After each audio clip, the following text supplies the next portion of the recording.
Some men become legends not because of what they did, but because of what others believed they could do.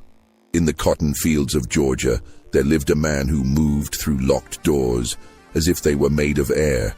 He walked past armed guards as if invisible. He entered the most secure homes in the county, and not a single plantation owner dared to stop him. This wasn't magic. This wasn't folklore. This was something far more disturbing. A power born from fear itself, from secrets too dark to speak aloud, and from a truth that would destroy everyone who tried to reveal it. His name was Thomas, and by the time you understand why no one stopped him, you'll realize that some prisons have no bars, and some chains can't be broken even by freedom itself. The first time anyone noticed Thomas's unusual freedom was on a humid August night in 1857, when Mrs. Elizabeth Hartley woke to the sound of her bedroom door closing. Not opening, closing. She lay in the darkness, her heart hammering against her ribs, trying to convince herself she'd imagined it. The house settled and creaked in the summer heat. Old wood did that. There was nothing unusual about a door moving slightly in the night, except she knew, with the certainty that comes from true terror, that someone was in her room. Her husband, plantation owner Richard Hartley, was away on business in Savannah, a trip that had been planned for weeks. The house was locked, every door bolted before the household retired. 3 overseers patrolled the grounds with rifles and dogs trained since puppyhood to tear apart any slave found outside the quarters after dark. The animals had cost Richard $200 each, imported from a breeder in Virginia who specialized in what he called plantation security. Elizabeth's eyes had adjusted to the darkness now. The curtains were drawn, but thin moonlight seeped through the edges, casting the room in shades of black and gray. And there, at the foot of her bed, stood a shadow in the shape of a man, perfectly still, perfectly silent, just standing there, watching her. Elizabeth's scream caught in her throat, trapped behind terror. Her hand moved slowly toward the bell pull beside her bed, the one that would summon the household, bring men with guns running. Her fingers were inches from the silk cord when the shadow spoke. "No need for that, Mom." The voice was quiet, respectful even, a man's voice, deep and measured, and somehow that made it worse. The politeness, the lack of threat in the tone, as if standing in a white woman's bedroom in the middle of the night was the most natural thing in the world. "Who?" Elizabeth's voice cracked. She cleared her throat and tried again. "Who are you? What do you want?" "My name is Thomas, Mom. I work your husband's fields. I've come to deliver something." The shadow moved and Elizabeth flinched, but he was only reaching into his coat, a coat she noticed now with growing confusion that looked far too fine for a field hand. He withdrew something small and placed it carefully on her dresser. "Mr. Hartley left this in town," Thomas said. "At the Parker Hotel, in a room he rented under a different name. Thought you might want to see it before he returns from Savannah." Elizabeth stared at the dark shape on her dresser. A book of some kind, or a journal. "How did you—" she started, but Thomas was already moving toward the door. "Wait, how did you get in here? The doors are locked, the windows—" "We're latched, yes ma'am, I know." "Then how?" "Sometimes doors open for people who know where the keys are kept." His hand was on the doorknob now. "And sometimes people who should keep doors locked forget that their servants know more than they let on." He opened the door. The hinges made no sound. Someone had oiled them recently. Thomas stepped into the hallway, then paused and looked back. "I'd read that journal before Mr. Hartley comes home, ma'am. All of it, every page. You'll want to know what kind of man you're married to." Then he was gone. Elizabeth heard his footsteps descending the main staircase, not the servants' stairs in the back, but the grand staircase reserved for family and guests. Heard the front door open with a soft click. Heard it close again. She sat frozen in bed for what felt like hours, but was probably only minutes. Then, moving like a woman in a dream, she rose and walked to the dresser. The journal was leather-bound, expensive. She carried it to the window, pulled back the curtain to let in more moonlight, and opened to the first page. Richard's handwriting. She'd recognize it anywhere. The careful, precise script he used for important business documents. The first entry was dated March 1845, 12 years ago. Met with JH and FB today regarding the Georgia coastal venture. Initial investment required $15,000 per partner. Expected return 400% within 3 years. The risk is considerable, but the alternative is bankruptcy. We agreed to move forward. God forgive us for what we're about to do. Elizabeth turned the page. More entries, each one more detailed than the last. Descriptions of investments, of partnerships, of ventures that Richard had never mentioned to her. Names she recognized: Joshua Harper, Franklin Bradford, William Patterson, Judge Marcus Kent. The most powerful men in the county, all involved in something called the Georgia Coastal Venture. She kept reading. The entries became more explicit. References to cargo and shipments. Mentions of a Captain Williams who operated a vessel called the Nightingale. Detailed accounts of payments made to customs officials, to harbor masters, to sheriffs in 3 different counties. And then, on a page dated July 1845, the truth became horrifyingly clear. The Nightingale arrived last night at the inlet north of Brunswick. Captain Williams reports 247 souls aboard, 31 lost during the crossing. The survivors are in poor condition, but should recover enough to be presentable within a fortnight. Harper has already arranged buyers in Charleston and New Orleans. We should clear $80,000 after expenses. The venture proceeds as planned. Elizabeth's hands shook so badly she nearly dropped the journal. She read the entry again, hoping she'd misunderstood. But there was no misunderstanding possible. Her husband, her respectable, church-going, community pillar husband, had been involved in smuggling slaves directly from Africa. Not buying slaves through legal markets, but smuggling them. Importing human beings in violation of federal law, in violation of international treaties, in violation of everything their society claimed to stand for, however hypocritically. The act had been illegal since 1808. The punishment was death by hanging. She turned page after page, reading through the night. The operation had continued for 3 years, from 1845 to 1848. Multiple ships, thousands of people smuggled and sold, millions of dollars in profit, divided among the conspirators. The journal included everything: names of ship captains, dates of arrivals, numbers of people transported and sold, officials who'd been bribed and how much they'd received, false documentation that had been created, slave markets where the smuggled people had been sold, even the assumed names under which the conspirators had conducted their business. The last entry was dated November 1848. The venture concludes today. We've agreed to cease operations. The risks have become too great. Federal authorities are investigating smuggling along the Georgia coast. Harper believes we should destroy all records. I disagree. The documentation proves our accounting is correct and protects each partner from false claims by the others. I'll keep this journal secure. No one will find it who shouldn't. Elizabeth closed the journal as dawn began to break. She sat by the window, watching pink light spread across the fields where slaves, some of whom might have been smuggled here, might have been part of Richard's crime, were already emerging from their quarters to begin another day of forced labor. The question that terrified her most wasn't what Richard had done. It was how Thomas, a slave, had gotten his hands on this journal, and why he'd chosen to give it to her.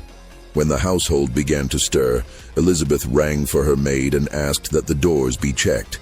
Every single door in the house was locked from the inside, exactly as they'd been secured the night before. The windows were all latched.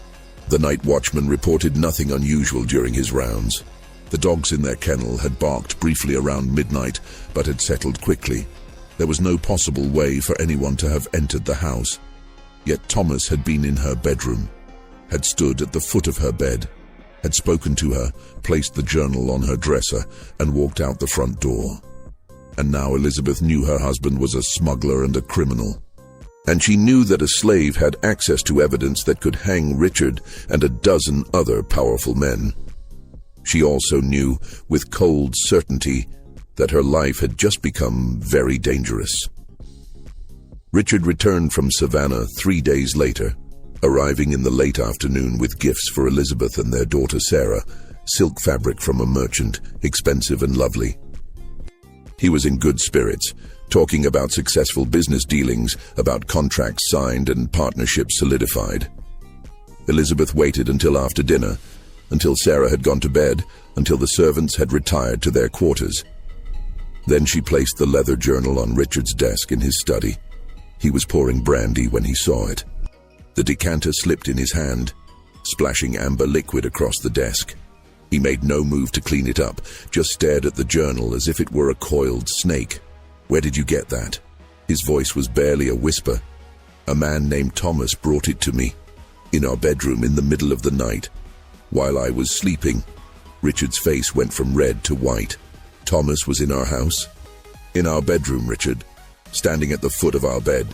He placed this on my dresser and walked out, through locked doors, past guards and dogs, like he owned the place."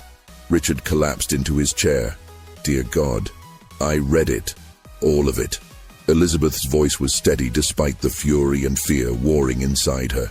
"Every single page, the ships, the people, the bribes, everything you did." "Elizabeth, don't." She held up a hand. "Don't insult me with excuses or justifications. I don't want to hear about financial troubles or desperate measures.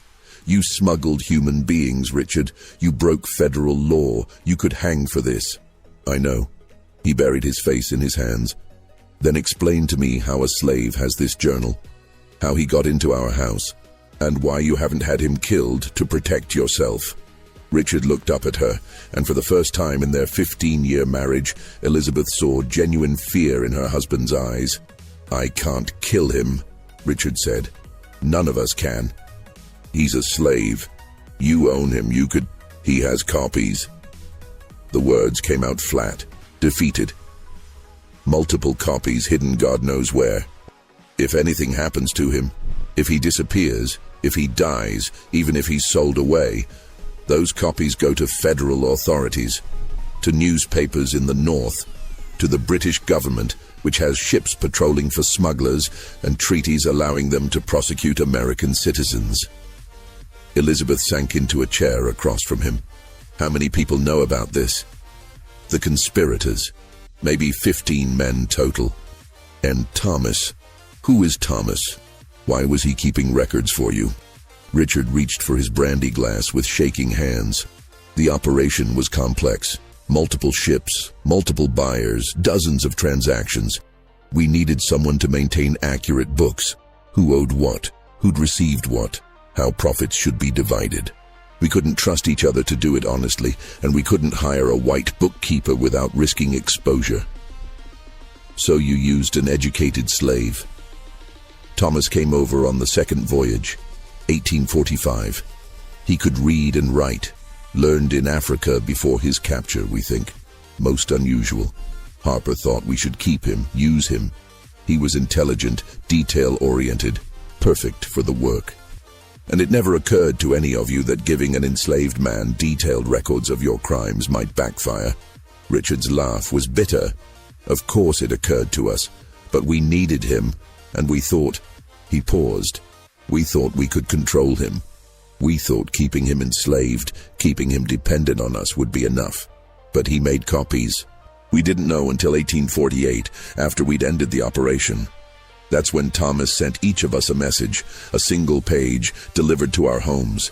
It contained exact details from the records, details only he could know, and it made clear that if anything happened to him, everything would become public." Elizabeth tried to process this. "So for 9 years, you've been held hostage by your own slave?" "Yes, and he can come and go as he pleases." "Not exactly. He still works the fields, still lives in the quarters, but 3 times a week he visits each of the conspirators, walks right up to the main house, comes inside, stays for 10 or 15 minutes, then leaves." "What does he do during these visits?" Richard's jaw tightened. "Nothing. He just exists there, stands in our homes, reminds us that he can, that he has power over us. It's psychological, a demonstration of control, and you all just let him. What choice do we have?" If we try to stop him, if we show weakness or fear, he might interpret it as a threat. If we treat him harshly, he might decide revenge is worth his own life. So we maintain this bizarre dance. He walks through our doors, we pretend it's normal, and we all live with this sword hanging over our heads. Elizabeth stood and walked to the window, looking out at the darkened fields. There's something you're not telling me. Something worse than what's in the journal. Richard was silent for so long she thought he wouldn't answer. Finally, the numbers in that journal aren't complete. What do you mean? The official records show 643 people smuggled over 3 years, but the actual number was higher. Much higher. How much higher? I don't know. Only Thomas knows.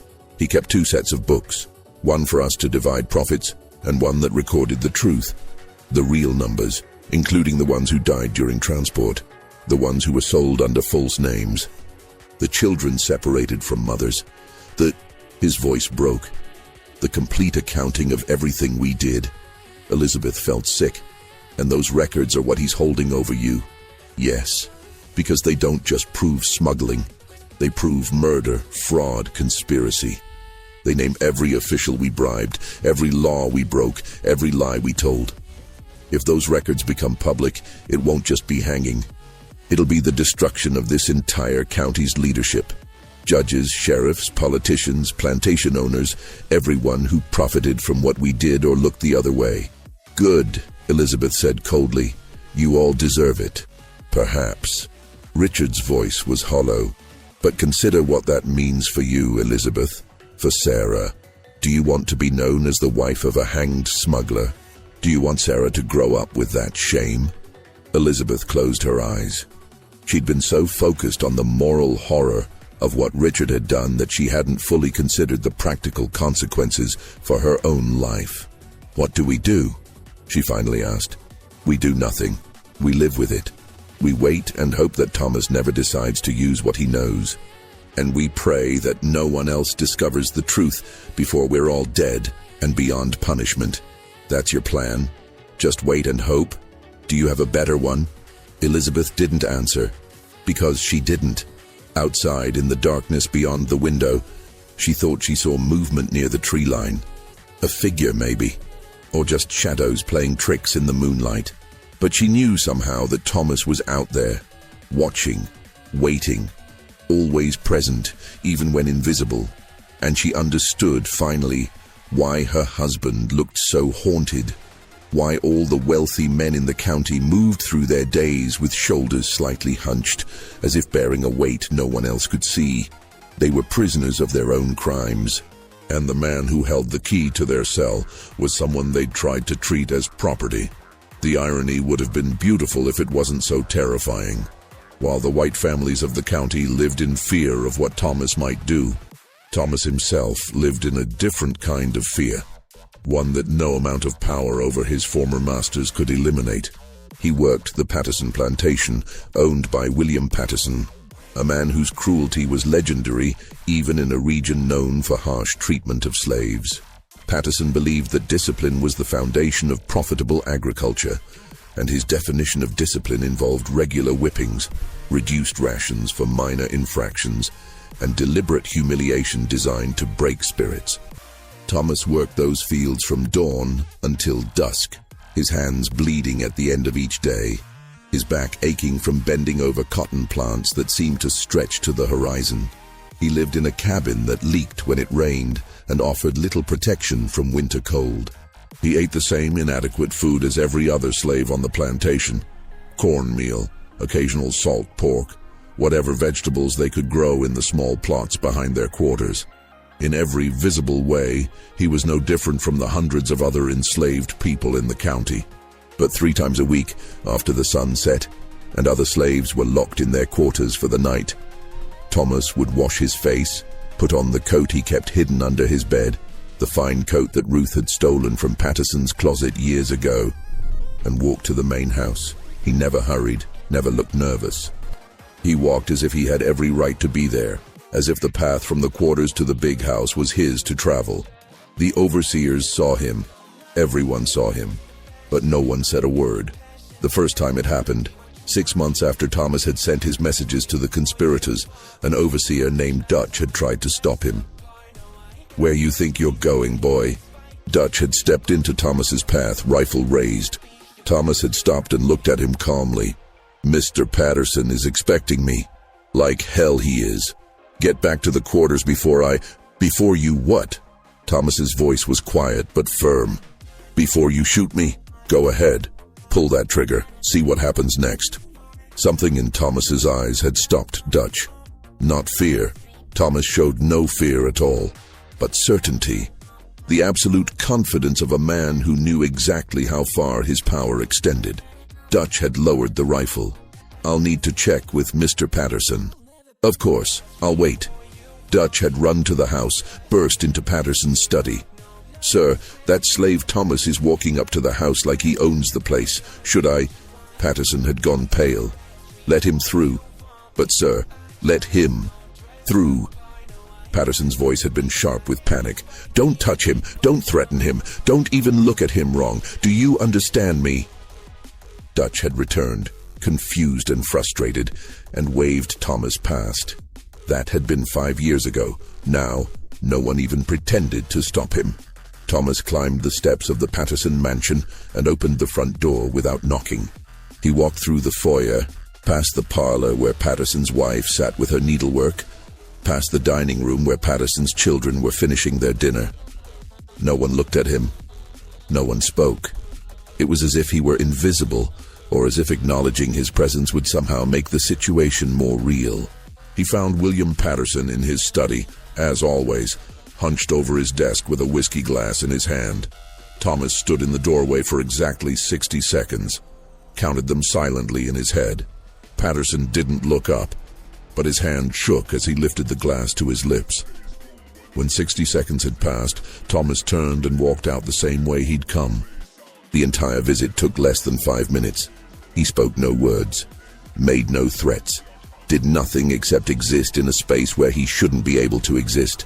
And that was enough, because Patterson knew, they all knew, that Thomas could do so much more, could deliver those copies to authorities, could stand in a courtroom and testify to everything he'd witnessed, could write letters to newspapers, to politicians, to anyone who would listen. The visits were reminders, gentle, silent reminders that the power dynamic had shifted in ways that couldn't be changed. Thomas walked back to the quarters in the darkness. As he approached, he saw Ruth sitting on the steps of her cabin, smoking a pipe she'd made from a corncob. Ruth was 70, if she was a day, brought to America as a child back when the slave trade was still legal. She'd survived owners, overseers, separations from her children, and every other horror that slavery inflicted. And somehow, she'd maintained a core of humanity that nothing could break. "Evening, Thomas," she said as he passed. "Evening, Ruth. You have your walk tonight?" "I did." "Patterson still shaking like a leaf when you come in?" Thomas allowed himself a small smile. "He is." Ruth took a long draw on her pipe. "You know they're going to try to kill you eventually. Fear only works so long before it turns to desperation." "I know. And you know that when they do, they'll make it look like an accident, or like another slave did it. They'll be clever about it." "I know that too." "Then why you keep walking into their houses? Why not just let them live in fear without the reminder?" Thomas sat down on the steps beside her. This was the only place he felt safe enough to show vulnerability, to let the mask slip slightly. "Because," he said quietly, "fear fades. Memory softens. People convince themselves that threats aren't real, that consequences won't come. If I stop the visits, within a year, they'll have convinced themselves I don't really have the power I claim. They'll start thinking of ways to test me. Better to remind them regularly." "That's the practical answer," Ruth said. "What's the real one?" Thomas was silent for a moment. "The real one is that those walks are the only freedom I have, the only moments where I'm not property, not controlled, not subject to their whims. When I walk through Patterson's front door, for those 5 minutes, I'm not a slave. I'm a man with power, and I need those minutes to remember what that feels like." Ruth nodded slowly. Freedom in a cage is still a cage. I know. You could run. Go north. Use those records to buy protection from abolitionists. And abandon everyone else here. Use my knowledge only for myself while hundreds of other people remain enslaved. You don't owe them anything, Thomas. Survival isn't selfish. Maybe not. But I've spent 12 years keeping those records safe, maintaining that power. If I run, it was all for nothing. If I stay, maybe I can find a way to use what I know to do more than just protect myself. Or maybe you'll just get yourself killed, and then everyone suffers. Thomas stood. Maybe. But at least I'll have died as a man, not property. Ruth shook her head. You're a fool, Thomas. A brave fool, but a fool nonetheless. Probably. He went into his cabin, the small, drafty space that was his only private refuge, and pulled up the loose floorboard where he kept his most precious possessions. A pencil, nearly worn down to a nub. Paper, stolen sheet by sheet from Patterson's study over the course of years. And a small journal where Thomas kept his own records. Not the copies that threatened the conspirators. Those were hidden in locations even he only visited twice a year. This was different. This was personal. Thomas wrote down the date, August 17th, 1857. Then he wrote, Mrs. Hartley received the journal.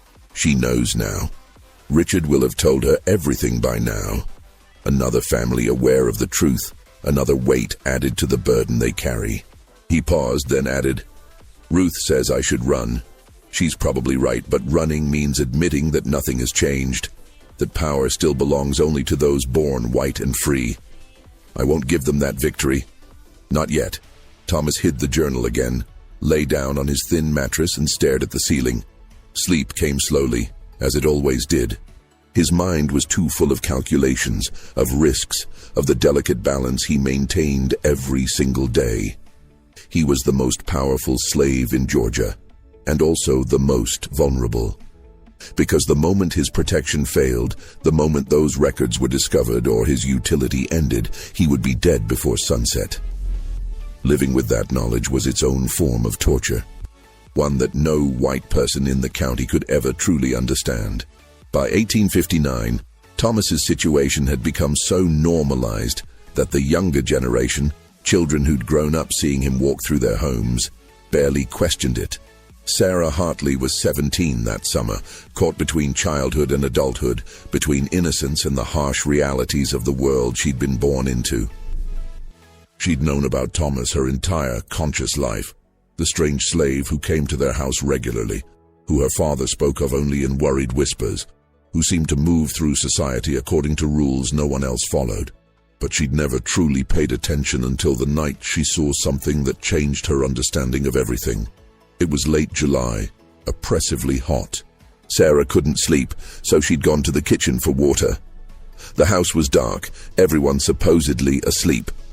She was padding through the hallway in her nightgown when she heard voices coming from her father's study. One voice was her father's. The other was unfamiliar, but somehow commanding. Sarah knew she shouldn't eavesdrop, but curiosity overwhelmed propriety. She moved silently to the study door, which stood slightly ajar, and listened. Can't continue like this forever, her father was saying. You know that. I know. The other voice, Thomas's, though Sarah didn't know that yet, was calm, measured. But forever is a long time. I'm only concerned with today. But the war that's coming might free me, might kill me, might change nothing. I can't plan for variables I can't control, Mr. Hartley.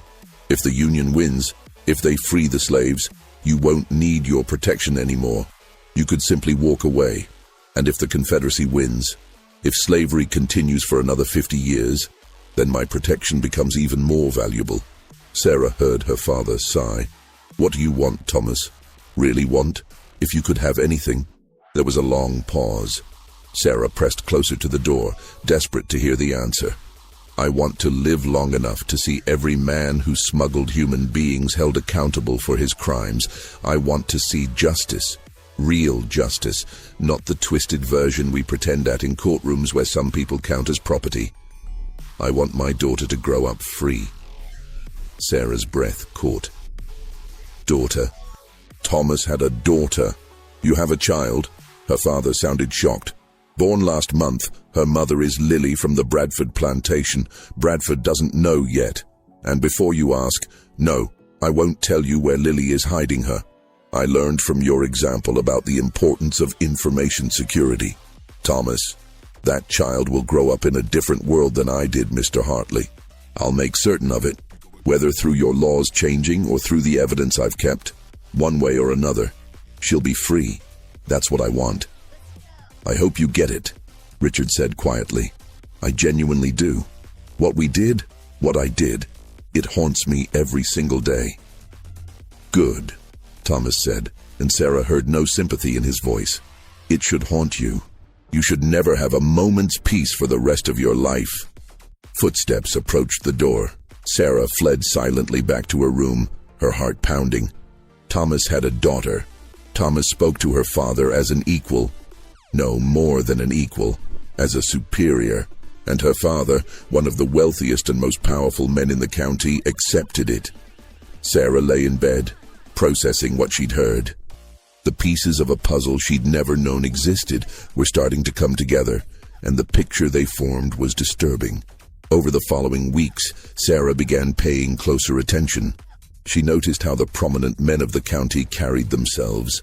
The slight hunch to their shoulders, the way their eyes would dart around rooms as if looking for threats, the whispered conversations that stopped abruptly when others approached. She noticed how Thomas moved through public spaces. She saw him once in town, walking past the courthouse. A group of white men stepped aside to let him pass, then watched him with expressions of mingled hatred and fear. She saw Judge Kent nearly drop his walking stick when Thomas appeared on the same street corner.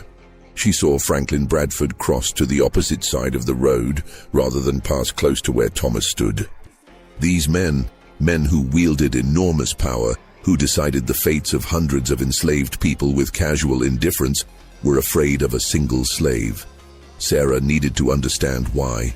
She started spending time in her father's study when he was away, carefully reading through papers and correspondence. She found nothing explicit, but she found traces. References to the Georgia matter and the coastal situation. Letters from attorneys discussing statute of limitations for federal crimes. A note from Judge Kent that read simply, "We maintain our position. No changes can be made." Then one day, while searching through a trunk in the attic, ostensibly looking for old quilts, but really just exploring, Sarah found a metal lockbox hidden beneath layers of fabric. The lock was good, but Sarah had watched her father open similar locks before. She knew where he kept the keys, a small leather case in his desk drawer, labeled as containing important household keys. It took her 3 tries to find the right key. When she opened the lockbox, she found a single item inside, a leather-bound journal. Sarah carried it to the window where the light was better and began to read. Sarah read for 3 hours straight, barely breathing, as the full scope of her father's crimes became clear. The smuggling operation, the thousands of human beings stolen from their homes in Africa, packed into ships where hundreds died during the crossing, then sold like livestock in American markets. The conspirators who'd planned it all, the officials who'd been paid to look the other way, the false documentation, the calculated cruelty of it all. And through it all, mentioned repeatedly, was Thomas, the record keeper, the one who documented everything. Thomas maintains meticulous accounts, one entry read. His attention to detail is extraordinary. He records not just numbers but names, ages, family groups. Harper worries this is too much information, but I believe thoroughness protects us. If questions arise, we can prove exactly what happened. Another entry. Thomas asked today if his work would earn his freedom. Harper laughed at him. I did not. There was something in Thomas's eyes, intelligence, calculation. I worry we've made a mistake in teaching him so much about our operation. And later, the venture concludes today. Thomas handed over the final accounting. Harper wanted to kill him immediately, eliminate the witness. I argued against it. Thomas is too valuable, knows too much. Better to keep him close, controlled. Patterson agreed. We voted to maintain his enslavement, but with certain allowances. The journal ended there. But Sarah understood now. They'd tried to control Thomas by keeping him enslaved, but Thomas had turned the tables by keeping copies of the records. Now the conspirators were the ones being controlled, trapped by their own crimes. It was brilliant, terrifying, but brilliant.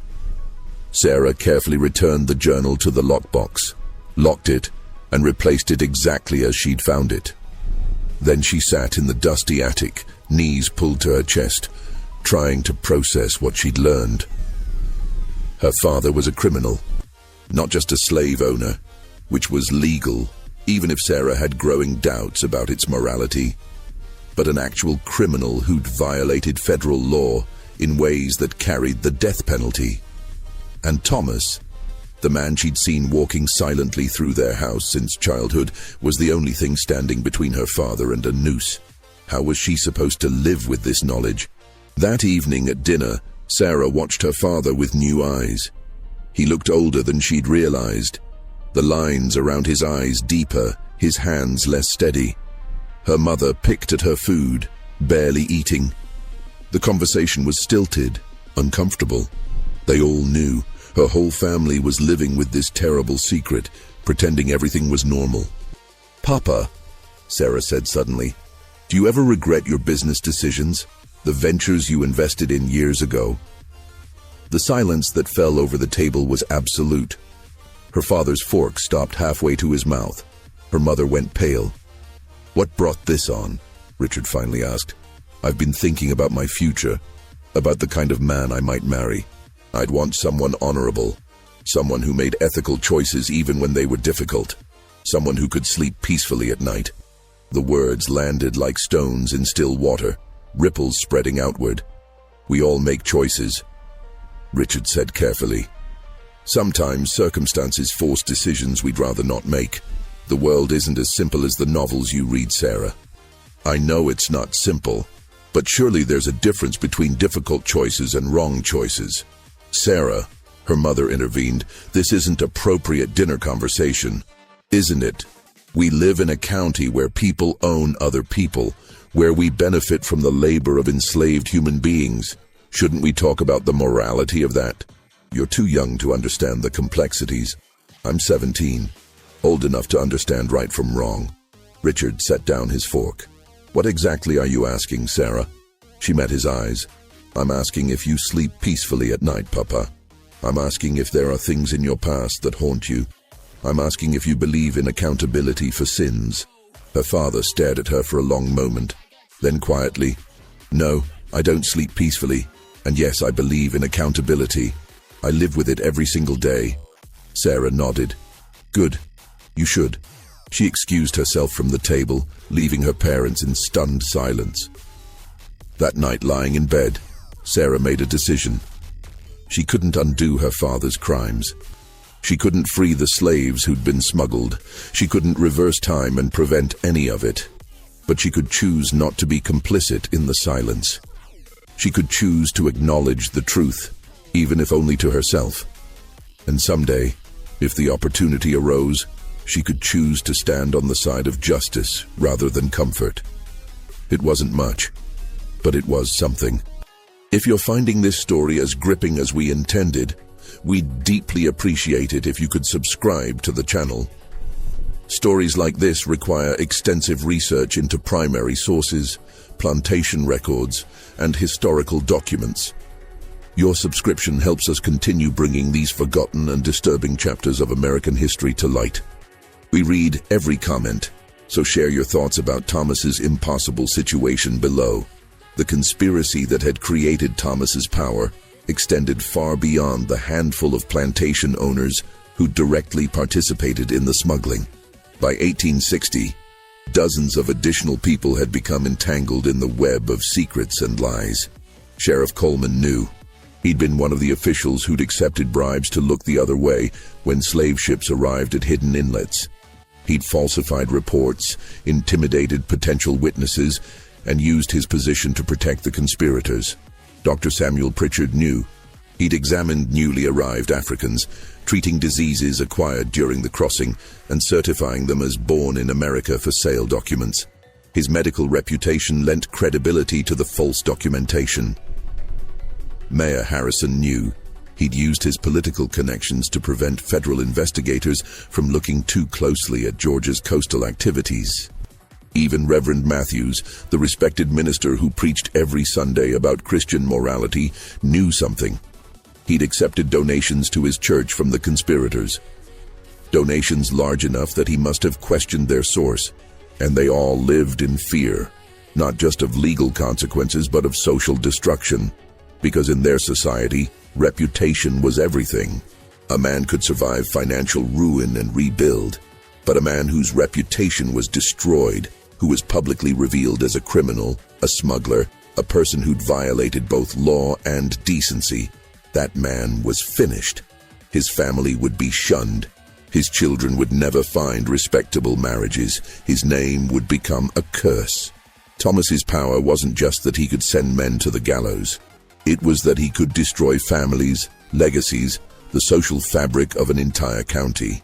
One afternoon in June 1860, several of the conspirators gathered secretly at the Bradford estate to discuss their situation. The meeting had been arranged carefully. Servants dismissed, guests arriving separately to avoid suspicion, doors locked and windows covered. Franklin Bradford poured whiskey for the assembled group. Richard Hartley, William Patterson, Judge Kent, Sheriff Coleman, Dr. Pritchard, and 3 other plantation owners who'd invested in the smuggling operation. "Gentlemen," Bradford began, "we've lived under Thomas's thumb for 12 years. I think it's time we seriously discussed our options." "We've had this conversation a dozen times," Judge Kent said wearily. "We haven't found a solution yet, because we've been too cautious, too afraid to take decisive action." "Decisive action?" Patterson's voice was sharp. "You mean murder? Say it plainly, Franklin." "Fine, yes, I mean eliminating the threat." "And the copies of the records?" Richard asked. "The ones that will be delivered to authorities if anything happens to Thomas?" "We don't know for certain those copies exist," Bradford argued. "Maybe it's a bluff. Maybe there's only the one set, and Thomas has simply convinced us." "It's not a bluff." Dr. Pritchard spoke up for the first time.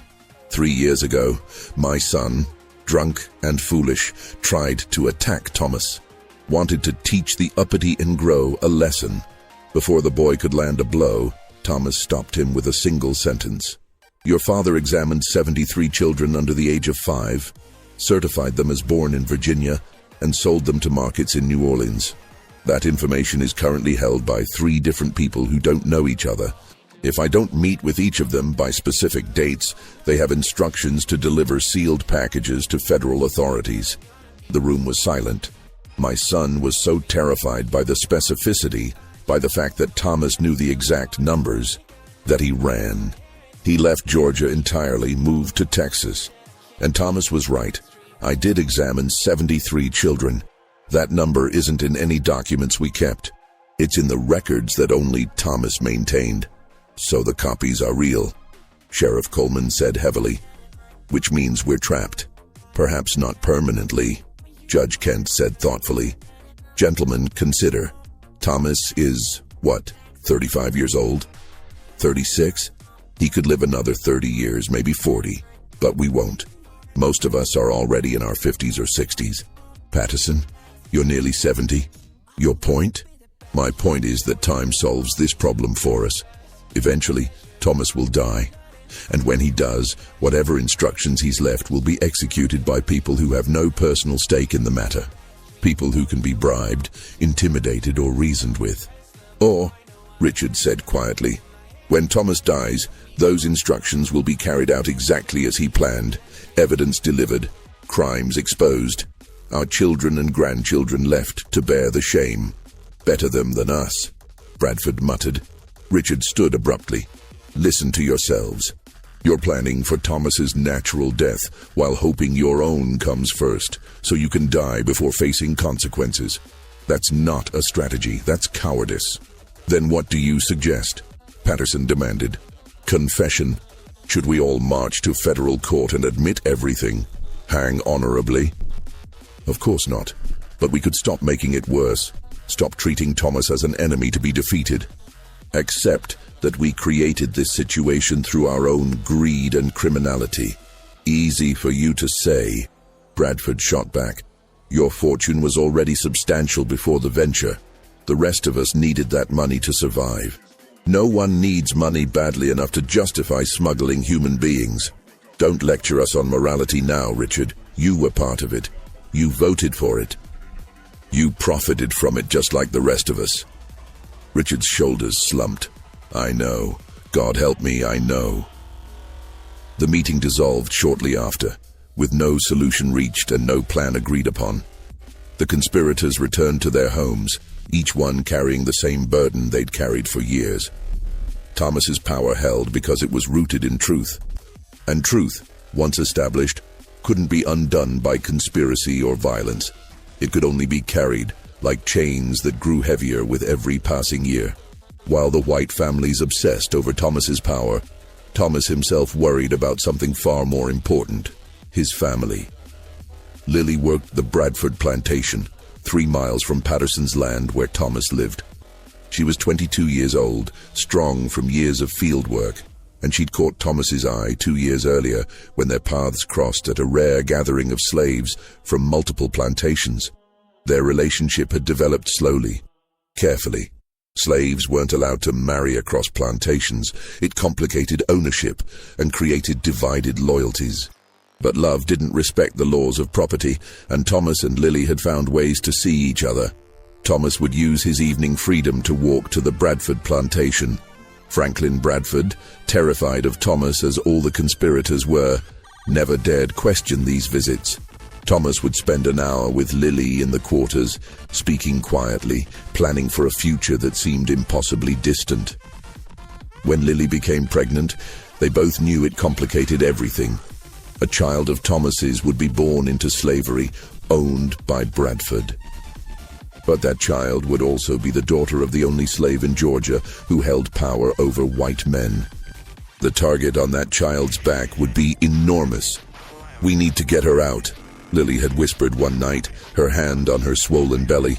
"When she's born, we need to get her away from here." "Where? How?" Thomas asked. "I can't leave. If I disappear, everything I've built collapses. They'll destroy the evidence, kill anyone who knows anything, and make sure no trace remains. Then I'll take her. I'll run. They'll hunt you. Bradford will send trackers, dogs. They'll claim you stole valuable property, both yourself and the child. Then what do we do? Let her grow up enslaved? Let Bradford sell her away when she's old enough to work?" Thomas had no answer. He was powerful in specific ways, but he couldn't protect his own family. The irony was bitter.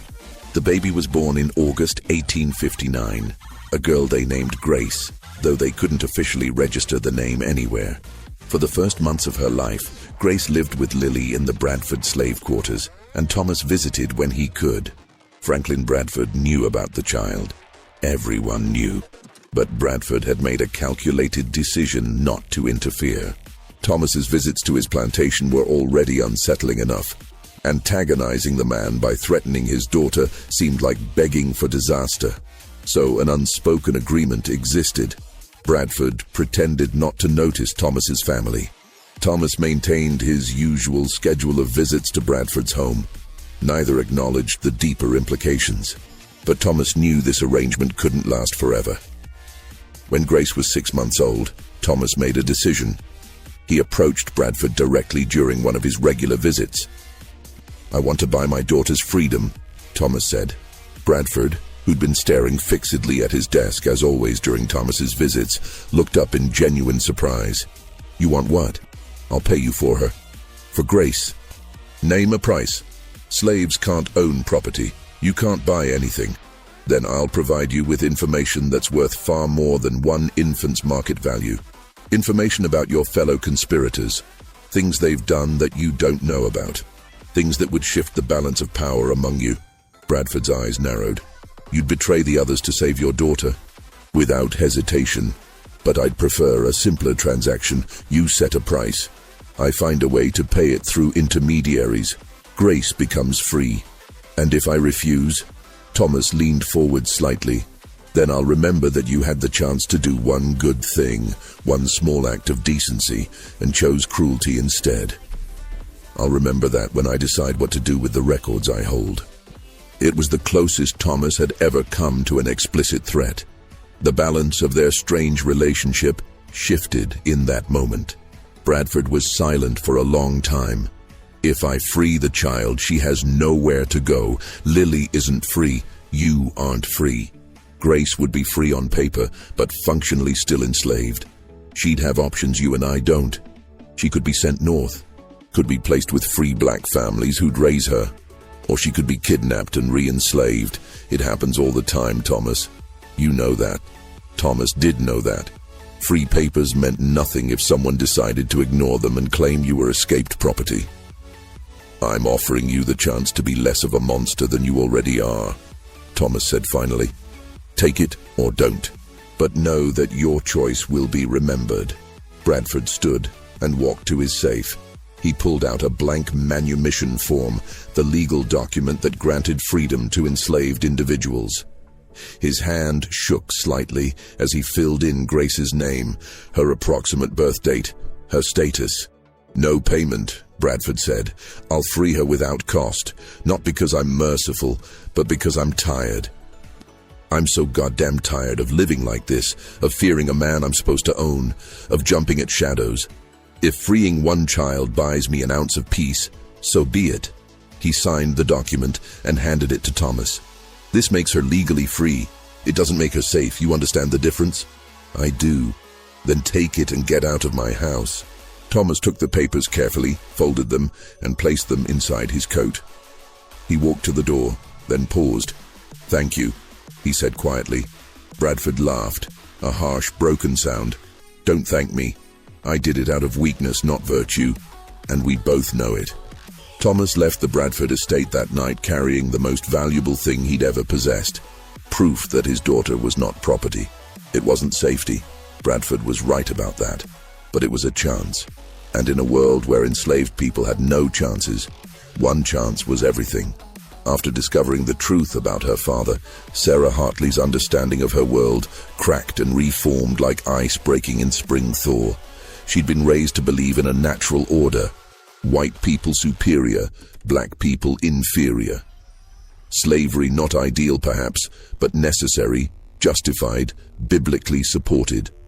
The plantation owners as benevolent stewards of people too primitive to care for themselves. Every sermon she'd heard, every lesson from her governesses, every conversation among adults in her life had reinforced this narrative. But the journal showed her something different. It showed white men, the most respected men in her community, committing crimes so heinous that even their own legal system would execute them for it. It showed those same men afraid of a single enslaved person because that person had intelligence, discipline, and integrity they lacked. Thomas wasn't inferior. Thomas was extraordinary. And the men who claimed superiority were actually moral cowards. Once Sarah saw this truth, she couldn't unsee it. She started noticing things. The way slaves were spoken of in her presence, as if they couldn't understand or had no feelings. The casual cruelty she'd witnessed her entire life but never questioned. The elaborate justifications her community constructed to explain why owning human beings was acceptable. It was all lies. Comfortable lies that allowed people like her family to live in luxury built on suffering. Sarah began spending time in the kitchen, speaking with the house slaves, actually speaking to them, asking about their lives, listening to their answers. She learned names she'd never bothered to learn before. Heard stories of families separated, children sold, hopes destroyed. Her mother noticed the change. Sarah, it's inappropriate to become too familiar with the servants. They have their place. We have ours. Their place? Sarah's voice was sharper than she intended. They're people, Mother. They have thoughts, feelings, families. Just like us. Of course they do, dear. No one denies that. But the social order must be maintained. If we become too familiar, they might forget their station. Or we might remember our humanity. Elizabeth stared at her daughter. You sound like an abolitionist. Would that be so terrible? In this county, yes. It would be dangerous, Sarah, for you and for this family. Sarah wanted to shout that the family deserved whatever danger came to it, that her father's crimes warranted punishment, that his fear was justice. But she held her tongue.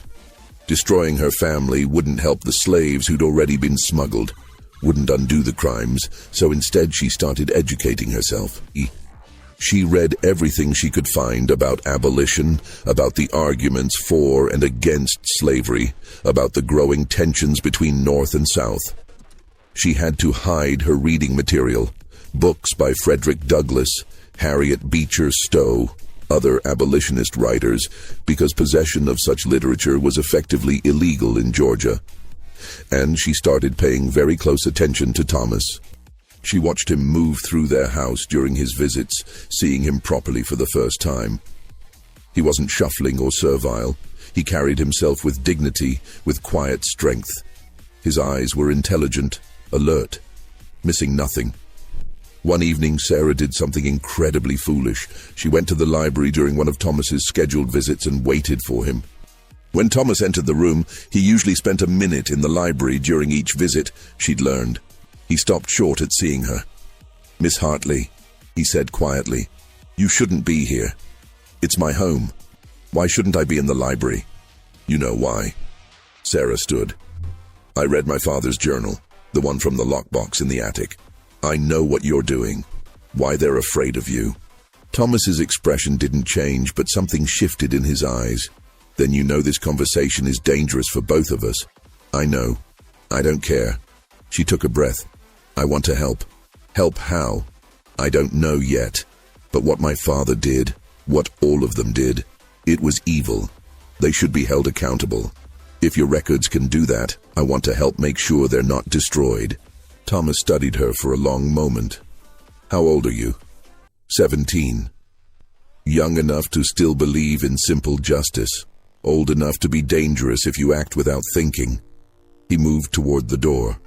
"Miss Hartley, the best way you can help is to stay silent, stay safe, and wait. When the time comes, and it will come, people with conscience will be needed to rebuild. Be one of those people." "That's not enough. I want to do something now." Wanting to do something and knowing what to do are very different.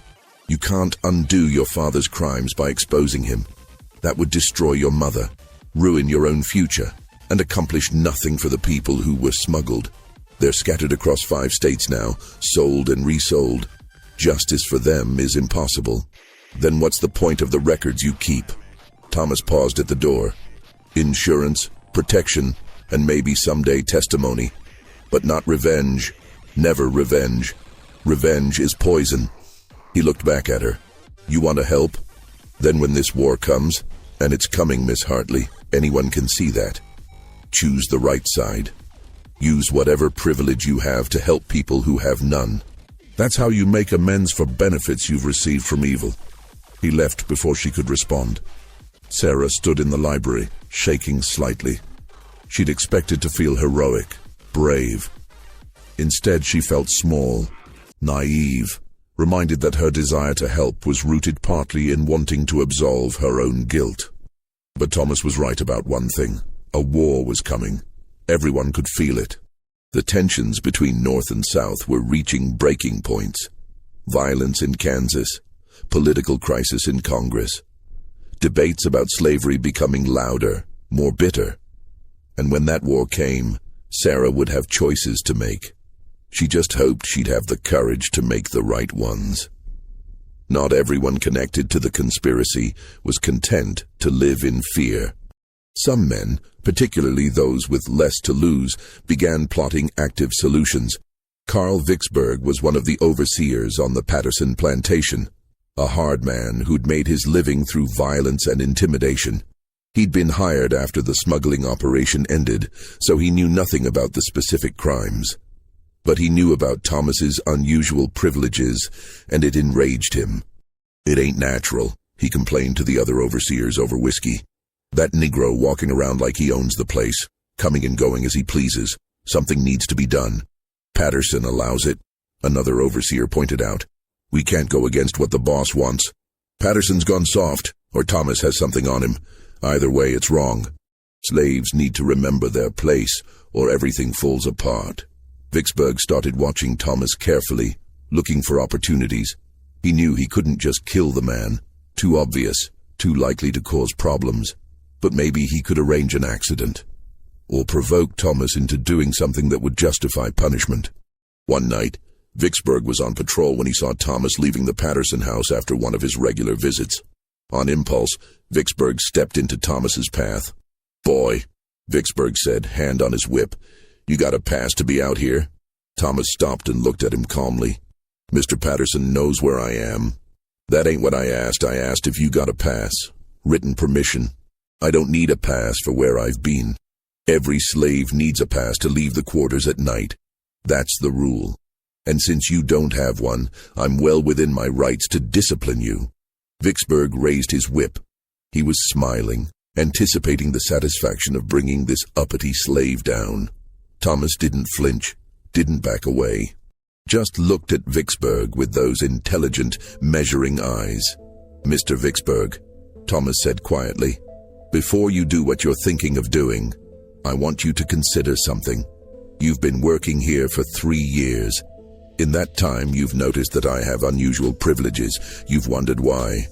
You've been told not to question it. So what? So ask yourself, what could a slave possibly have that would make men like William Patterson, who eats men like you for breakfast, afraid? What would make him tolerate behavior he'd normally punish with death?" Vicksburg's smile faltered slightly. "The answer," Thomas continued, "is information. I have information that can destroy every powerful man in this county. That information is protected. If I die, if I'm injured, if I disappear, it becomes public, and everyone connected to it suffers. I got nothing to do with whatever dirt you're holding. No, but Patterson does. And if Patterson suffers because you couldn't control yourself, what do you think he'll do to you?" Vicksburg lowered the whip slowly. "You're bluffing." "Am I? Then hit me. See what happens tomorrow. See if Patterson keeps you employed. See if you don't find yourself run out of Georgia entirely." The two men stood facing each other in the darkness. Finally, Vicksburg stepped aside. Thomas walked past without another word. But Vicksburg's rage didn't dissipate. It festered. He started drinking more, complaining more, talking about how something needed to be done about Thomas. One of the other overseers, worried about where this was heading, finally went to Patterson with concerns. Patterson called Vicksburg into his office the next day. "I hear you've been making threats about Thomas," Patterson said coldly. "Not threats, sir. Just saying what everyone's thinking. That it ain't right how You will leave Thomas alone. Completely alone. You will not speak to him, look at him, or acknowledge his existence. If you can't do that, you're welcome to seek employment elsewhere." Vicksburg stared. "Sir, I don't understand. He's not just anything. He's untouchable. And if you can't accept that, you're of no use to me." "But why? What's he got that—" Patterson stood up, his face red. "Because he has the power to destroy me, you idiot. He has evidence of crimes that would see me hanged. And he's made arrangements so that evidence becomes public if anything happens to him. So yes, he walks around freely. Yes, he has privileges. And yes, we all tolerate it because the alternative is our death. Does that answer your question?" Vicksburg's face had gone pale. "What kind of crimes?" "The kind you never speak of. Not to me, not to anyone. The kind that are buried and need to stay buried." Patterson sat back down heavily. "You have a choice, Vicksburg. Accept the situation and continue working here with generous pay. Or leave today and never return. Choose now." Vicksburg chose to stay, but the conversation planted seeds. He started asking quiet questions, speaking to other overseers at other plantations, piecing together whispers and rumors. Within 6 months, he had a rough outline of what the conspiracy had been. Smuggling, illegal importation, probably from Africa. And he began to wonder if there was profit to be made from this information. If Thomas's records were valuable enough to protect him, maybe they'd be valuable to others too. To federal authorities, maybe? Or to newspapers, or even to the conspirators themselves? Might they pay to have the records destroyed? Vicksburg didn't act on these thoughts immediately, but they simmered in his mind, a backup plan if things ever got bad enough that he needed money quickly. He wasn't the only person making such calculations. Throughout the county, others who'd learned fragments of the truth were considering how that knowledge might be leveraged. Thomas's power was holding for now. But it rested on a foundation of fear, and fear could only last so long before it transformed into something more dangerous. Desperation. Stories like this exist in the gray spaces of American history, where documented fact meets oral tradition and uncomfortable truths.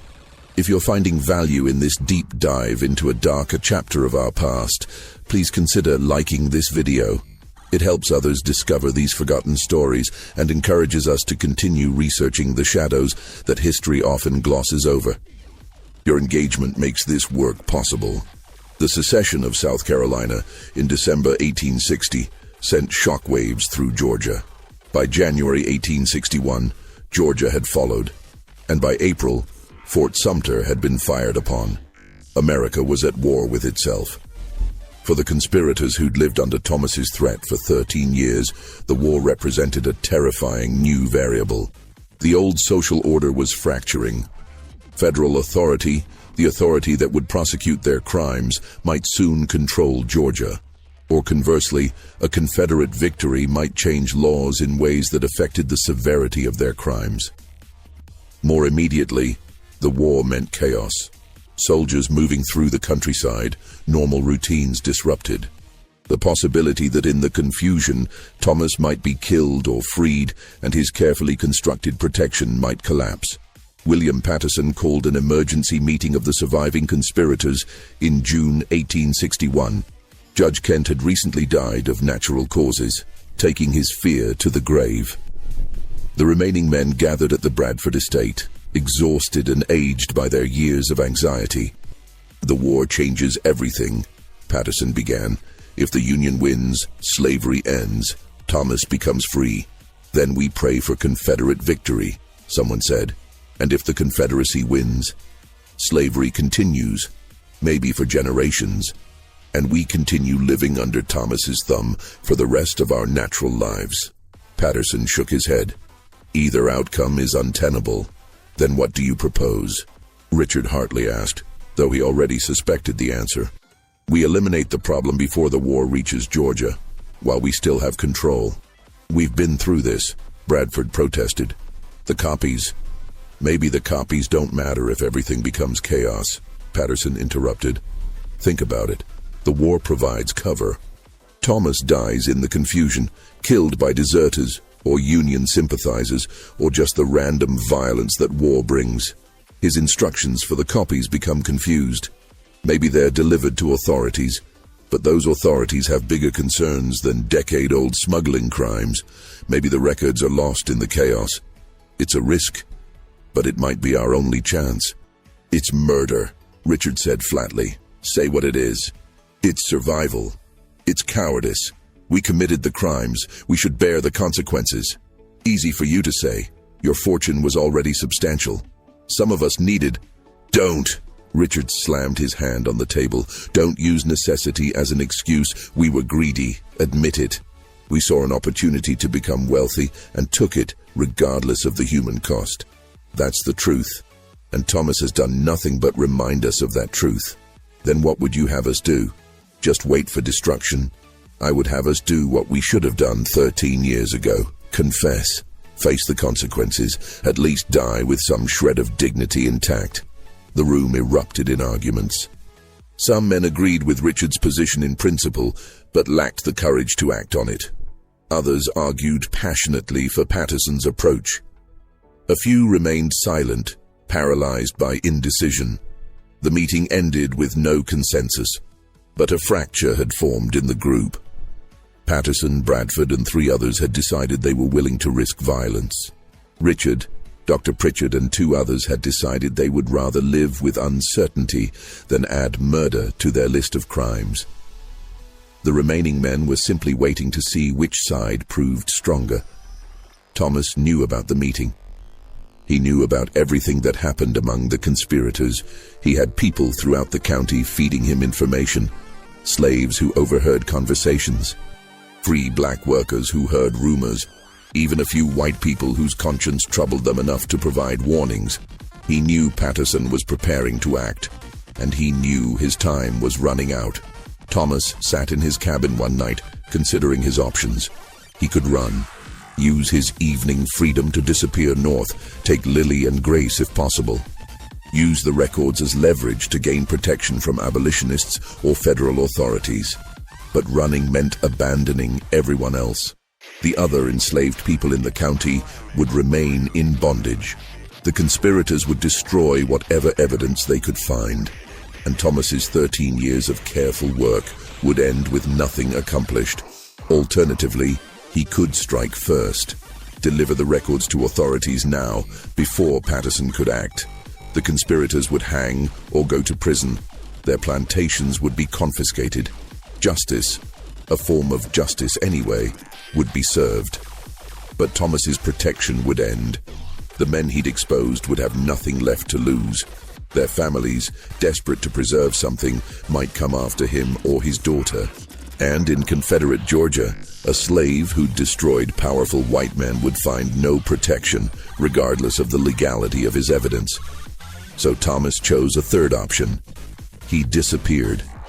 Not completely, not permanently, but strategically. On a moonless night in July 1861, Thomas gathered his few possessions, took the money he'd saved from small jobs performed over the years, and walked away from the Patterson plantation. He didn't go far, just to a small settlement of free black families about 15 miles away. The community was barely more than a collection of cabins in the woods, hidden from casual observation. Free blacks lived precarious lives in Georgia, constantly at risk of being kidnapped and re-enslaved. But they developed networks and skills for staying safe. Thomas arrived at the settlement and was taken in by a woman named Naomi, who'd known him slightly from previous encounters. He explained his situation, some of it anyway, and asked for temporary shelter. "How long you need to stay hidden?" Naomi asked. "Don't know. Months, maybe, until I see how the war develops." "You in danger?" "Yes, but more importantly, my being visible puts a target on others. If I disappear, it shifts the situation, makes them uncertain instead of desperate." Naomi studied him. "You're the one people whisper about, the slave who walks through white folks' doors." Thomas nodded. "Heard you keep some kind of records. Protection." "That's right. Those records somewhere safe? 3 separate locations, with 3 different people who don't know each other. If something happens to me, they have instructions." Naomi smiled slightly. "Smart.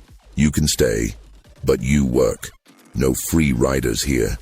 Thomas spent the next months living in the settlement, working odd jobs, helping with repairs and construction.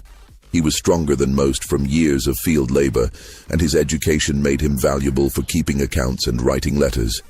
He made 2 secret trips during that time. One to check on Lily and Grace at the Bradford plantation. Both were safe, and Lily had hidden Grace's manumission papers carefully. One to meet with one of his record-keeping accomplices and ensure the arrangements remained intact. Meanwhile, back in the county where he'd lived, his absence created exactly the uncertainty he'd intended. The conspirators didn't know if he was dead, fled, or simply hiding. They didn't know if his protection was still active. They didn't know whether to feel relief or terror. And in that uncertainty, they turned on each other.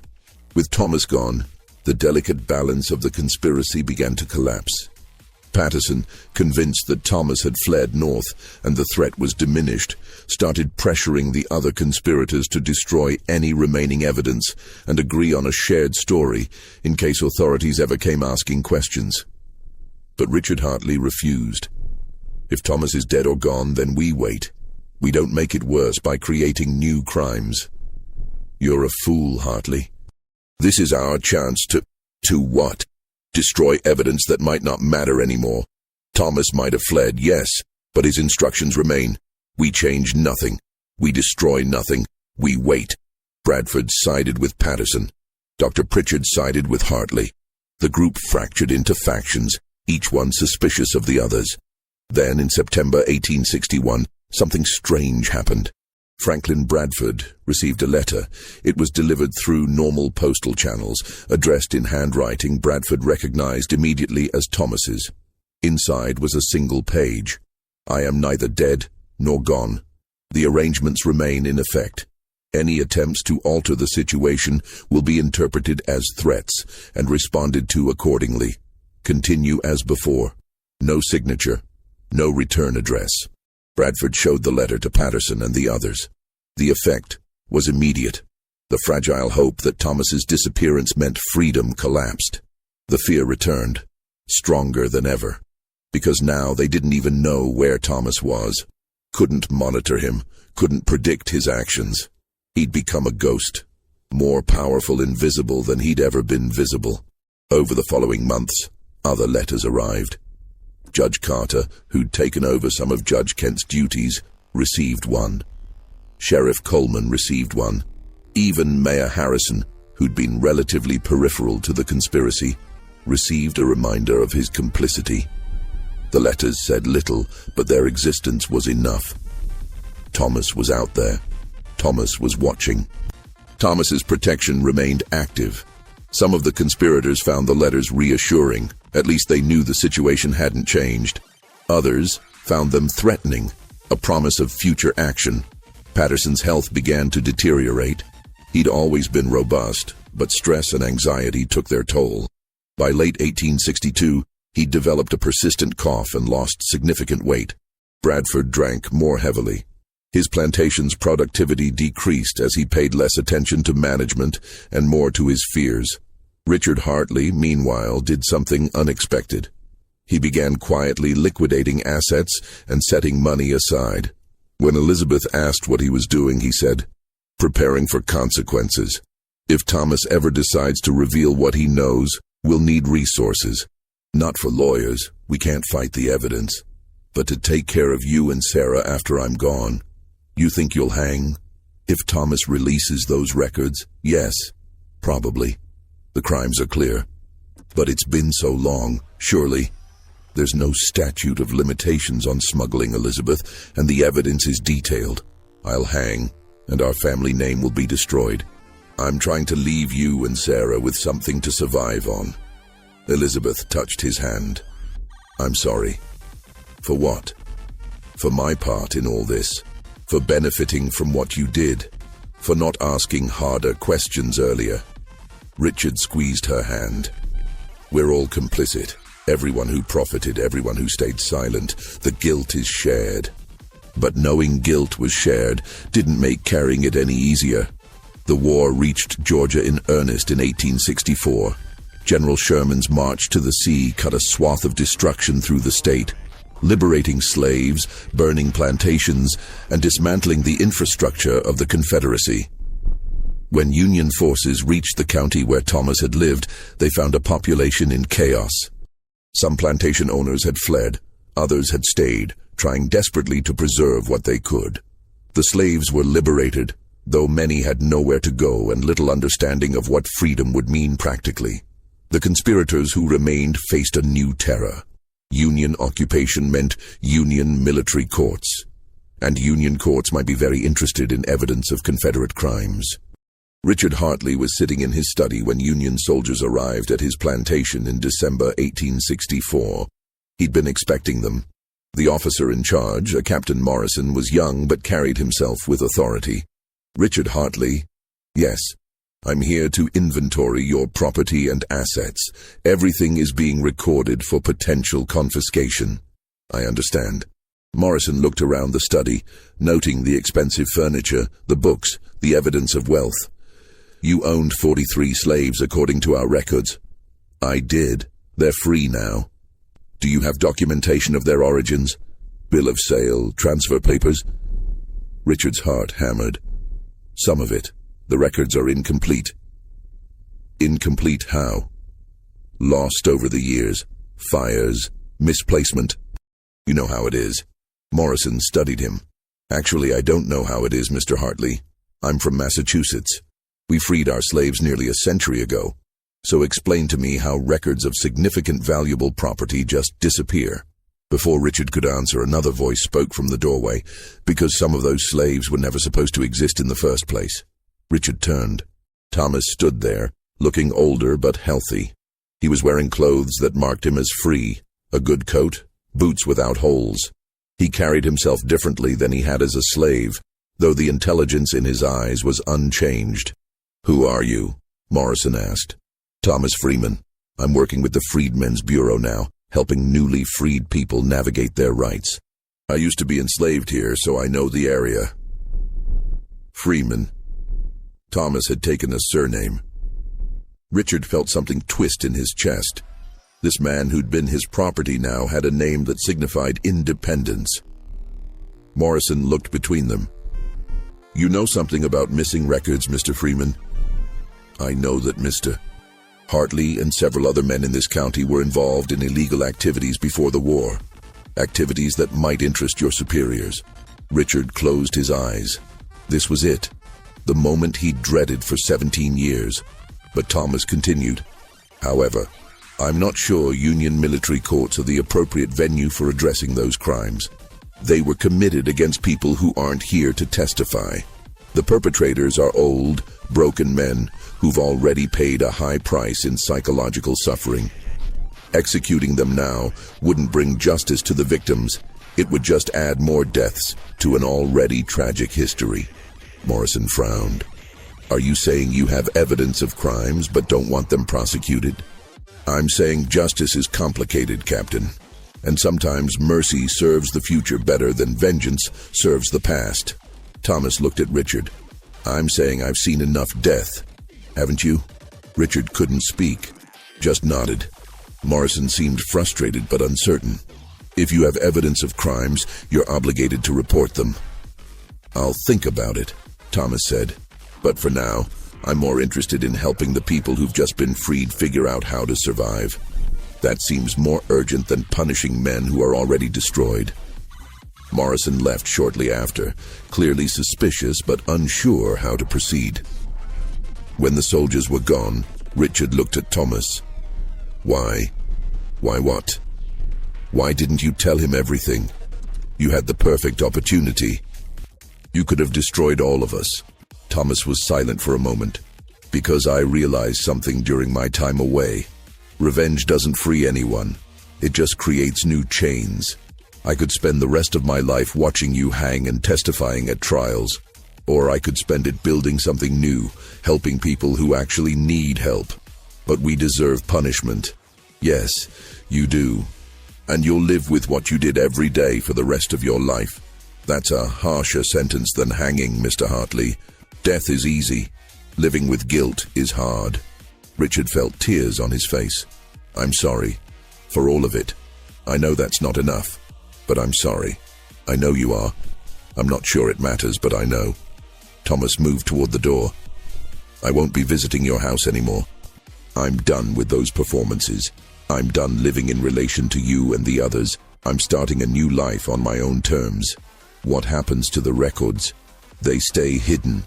As long as none of you try to restore the old system, as long as you don't interfere with freed people trying to build new lives, the records stay hidden. But if I hear about any of you attempting to re-enslave people through debt peonage or false charges or any other tricks, if I hear about any backsliding into the old ways, then everything becomes public. Clear? Clear." Thomas left. Richard sat alone in his study, feeling oddly hollow. He'd spent 17 years terrified of Thomas's power. Now that the threat had seemingly ended, he felt no relief, just emptiness. Because Thomas had been right. The punishment was living with what he'd done, and no amount of time would make that easier. The years following the war were chaotic. Reconstruction brought new laws, new social dynamics, new possibilities, and new dangers. The freed slaves of Georgia faced poverty, violence from resentful whites, and the challenge of building lives from nothing. Thomas worked with the Freedmen's Bureau for 3 years, traveling throughout Georgia. He helped former slaves file legal claims, register marriages, establish schools. He used his literacy and education to navigate bureaucratic systems that seemed designed to frustrate people who'd never been allowed to read. Lily and Grace joined him in Atlanta in 1866. They lived in a small apartment, poor but free. Thomas found work as a bookkeeper for a black-owned business. Lily took in sewing. Grace, now 7 years old, attended one of the new schools for black children. It was the first time in Thomas's life that he'd experienced something resembling normalcy. No fear of being sold, no performances of power, no constant vigilance, just work, family, modest hopes for the future. But the records remained hidden. Thomas checked on them twice a year, ensuring they were still secure, because Reconstruction was fragile. The former Confederates were already pushing back, creating new laws to restrict black freedom, forming groups that used violence and intimidation. The Ku Klux Klan was born in Tennessee and spread quickly. If the progress made during Reconstruction was reversed, Thomas wanted insurance. The records could still be used if necessary. In 1868, Thomas received a letter from Sarah Hartley. She'd moved to Philadelphia after the war, unable to stomach living in Georgia anymore. She'd become involved in charitable work with freed people who'd migrated north. "Dear Mr. Freeman," she wrote, using his chosen surname respectfully, "I hope this letter finds you well. I wanted you to know that my father passed away last month. Heart failure, the doctors said, though I think it was more accurately spirit failure. He died carrying the weight of what he did, and I suppose that's a form of justice. I don't expect you to forgive him, or any of them. I don't forgive him entirely, though I loved him. But I wanted you to know that in his final years, he used what remained of his money to quietly fund schools for freed people. It wasn't enough to balance the scales. Nothing could be, but it was something. You showed me that power doesn't have to mean cruelty, and that justice can sometimes look like mercy. I'm trying to live by that example. Thank you for the unexpected lessons." Thomas kept the letter. He never wrote back. There was nothing to say that wouldn't feel false or performative.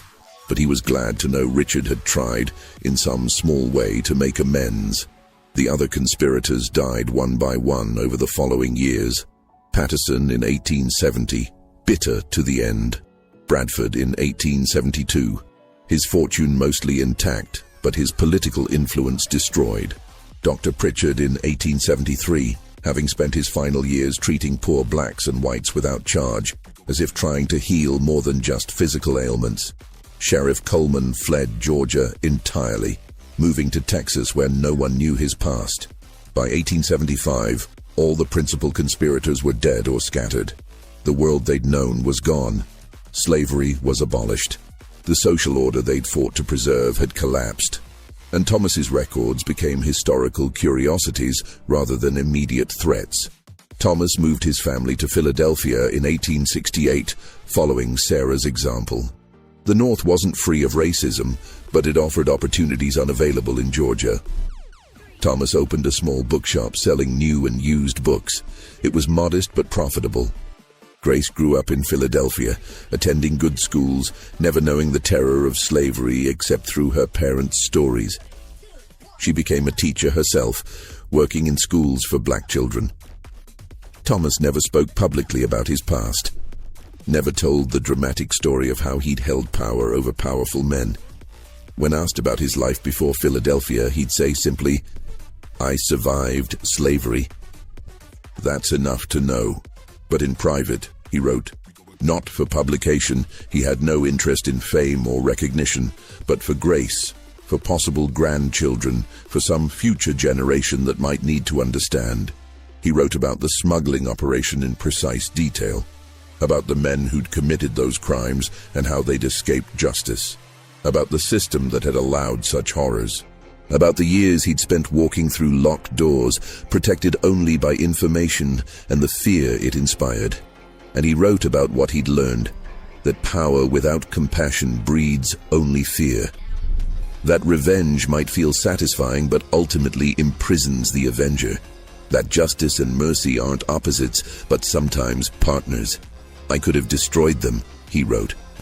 I had the evidence, the opportunity, the justification, but I realized that destroying them wouldn't heal anyone, wouldn't free the people who'd already been smuggled and sold, wouldn't restore the years I'd lost or the family I'd never known.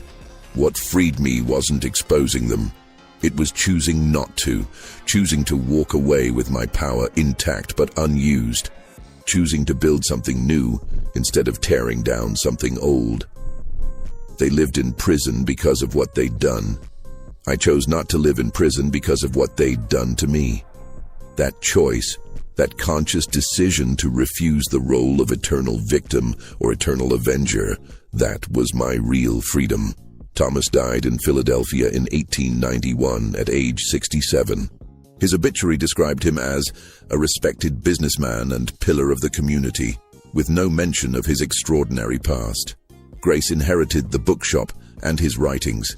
She kept the writings private as he'd instructed, sharing them only with her own children when they were old enough to understand.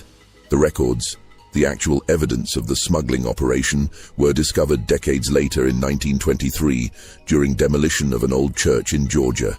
They were donated to a historical society where they gathered dust in archives, occasionally referenced by historians but generating little public interest. By then, the people they could have destroyed were long dead. The crimes they documented were safely historical. The evidence that had once been powerful enough to hold plantation owners hostage had become just another artifact of a terrible era. But Thomas's personal writings, his reflections on power, fear, justice, and freedom, those remained with his family, passed down through generations, read by descendants who needed to understand where they came from and what their ancestors had survived. And in those writings was the truth that history books often miss, that the real victories aren't always public, that the most powerful choices are sometimes the ones to not use power. That freedom isn't just the absence of chains, but the ability to choose who you'll become after the chains are broken. Thomas had entered houses where he didn't belong, walked through doors that should have been locked to him, moved through a world that tried to treat him as property. But his greatest achievement wasn't the fear he inspired or the power he held. It was walking away from all of it intact, with his humanity preserved, ready to build a life defined by more than the trauma he'd endured. That was the victory that mattered, the one that echoed through generations, the one that no conspiracy could destroy and no power could diminish. He'd been a slave who could enter any house at night.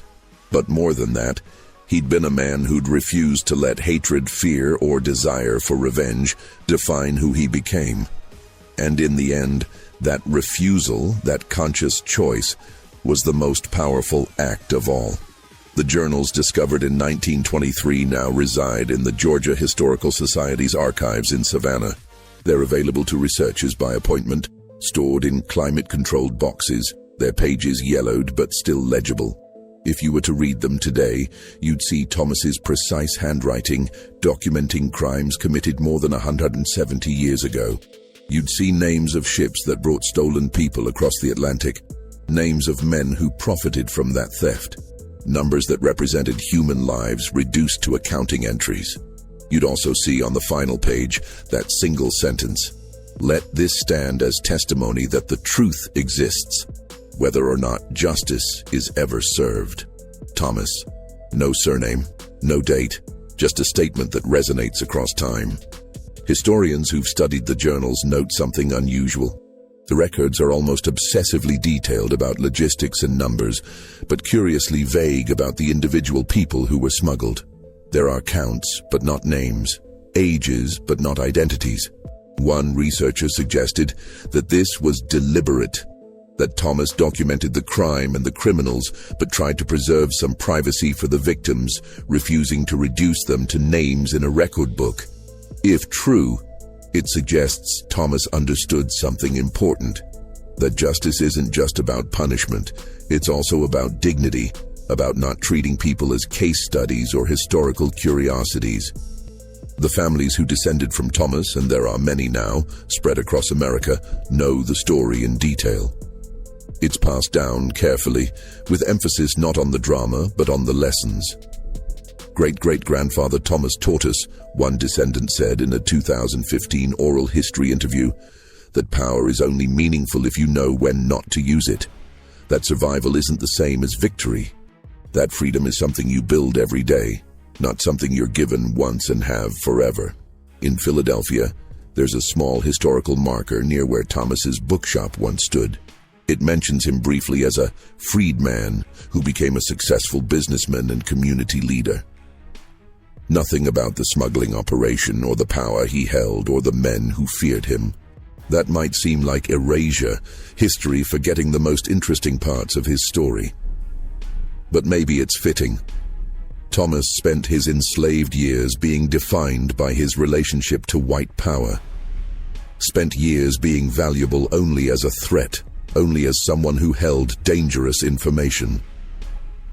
Perhaps he'd appreciate being remembered simply as a man who lived, built, taught, and left behind descendants who knew their history. The real memorial isn't a marker or archived journals. It's the fact that Grace's descendants, Thomas's descendants, live in freedom their ancestor helped secure.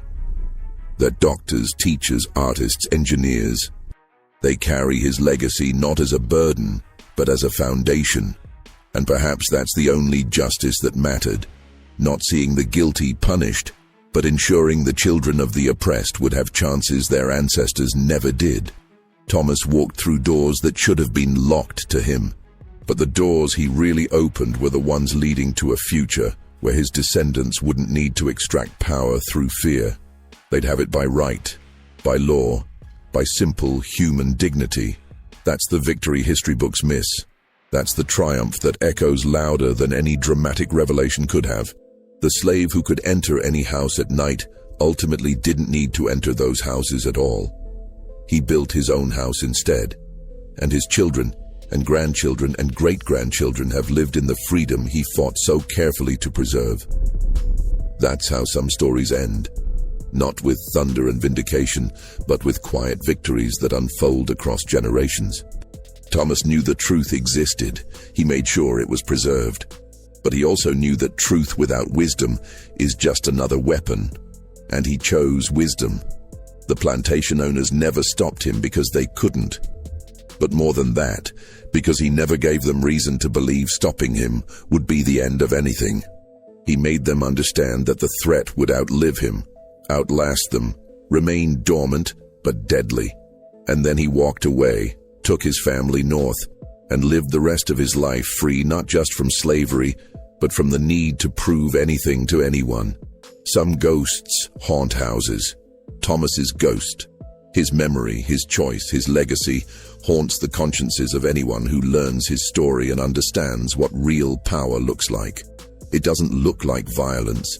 It doesn't look like revenge. It looks like a man walking through a door, choosing not to destroy the people who destroyed so many others and building something new instead. That's the lesson. That's the story. That's the truth that deserves to be remembered long after the names of the conspirators have been forgotten. Thomas Freeman lived, survived, built, chose mercy when he could have chosen vengeance, chose freedom when he could have chosen eternal vigilance, chose life when he could have chosen to define himself only by the crimes committed against him. And that choice echoes still in archives in Georgia, in histories written by descendants, in the quiet knowledge that sometimes the most powerful thing you can do is walk away victorious. The plantation owners never stopped him, but in the end, he stopped being defined by them. And that was the greatest freedom of all. Thank you for listening to this deep exploration of a complex moment in American history. If you found this story thought-provoking, please consider sharing it with others who appreciate nuanced historical narratives. And don't forget to turn on notifications so you never miss our investigations into the forgotten and uncomfortable corners of our nation's past. History remembers what we choose to preserve.